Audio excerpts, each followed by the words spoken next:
I think of calling sometimes like a train station. You go to a train station and there are like 5 trains all leaving at the same time, and you can only get on one train. Which train am I supposed to get on? And if I get on the wrong train, then my whole life is a wreck. And I think God calls us to just make a decision, get on a train. And as you get on that train, God will reveal what you need to do as you travel down that track. In other words, there's not necessarily one wrong train. There's the freedom that we have, the liberty we have to use our human agency out of what we know at that time and who we are to get on the platform, to step on the train and go down the tracks. And as we do that, to love God with all of our heart, mind, soul, and strength, to love our neighbor, the other passengers on the train as best we can. And so if you're feeling anxious about what am I called to, just take a deep breath. Remember that your first calling is to just love God and those around you, the next person in front of you. And remember that you're not going to make a mistake about what your decision will be. It'll be yours, and it will be good, and God will be with you as you do that.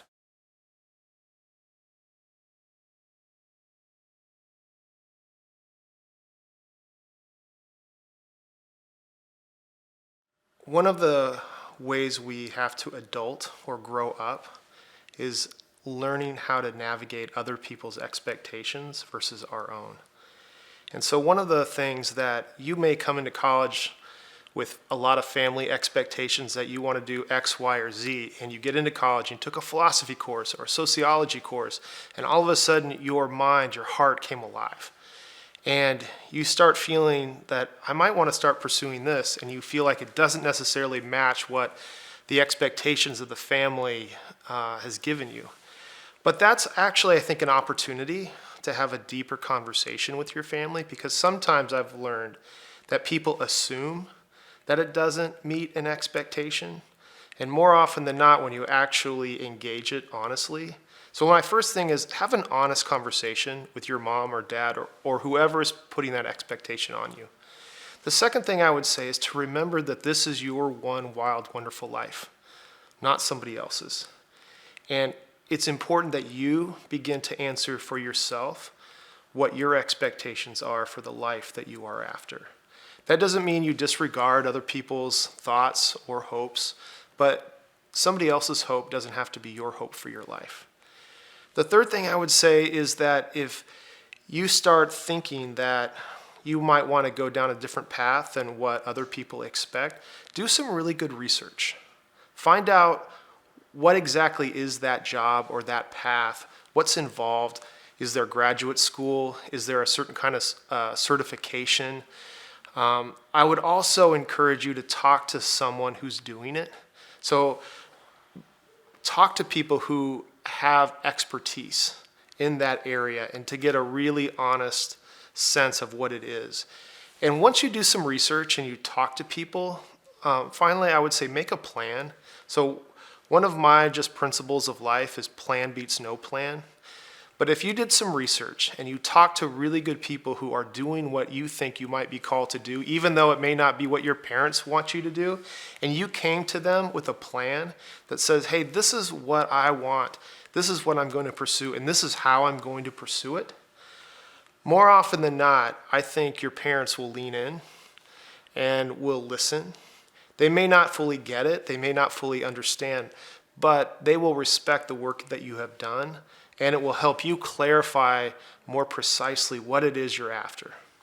So I would encourage you to have honest conversations, do some research, talk to good people, and make a plan, and then bring that to your family.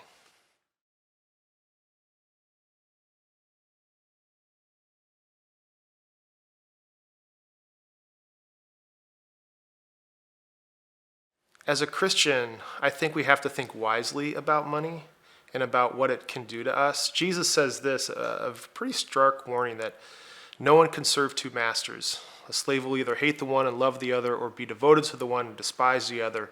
You cannot serve God and money. I don't think Jesus is saying that you can't make money. I don't think he's saying that money is not important. I think what he's getting at is kind of where our heart is, there our treasure will be. That I would caution somebody by just trying to pursue money, because that can become its own idol. I don't think that it's wrong to make money. I don't think it's wrong to have money. I think money is a tool. I don't think God cares that much about money itself. I think God cares a lot about what money can do to us and how it can create divisions. And so if you're in a vocation that maybe produces wealth, you have to think a lot about, how do you steward that wealth? What is the responsibility in sharing that wealth and investing it into your community? Or if you're running a business, like a bakery, how do you pour that back into your people? How do you use wealth in order for the common good to come up? So the issue isn't whether wealth is good or bad. The issue is how do we use it? And too often Christians have a scarcity mentality, whereas Jesus in the kingdom of God always has an abundant mentality. And in a scarcity mentality, there's never enough. So you're always trying to hold on to it. Some of the most generous people I know have been people with incredible means, because they've learned that when you have something, you share it.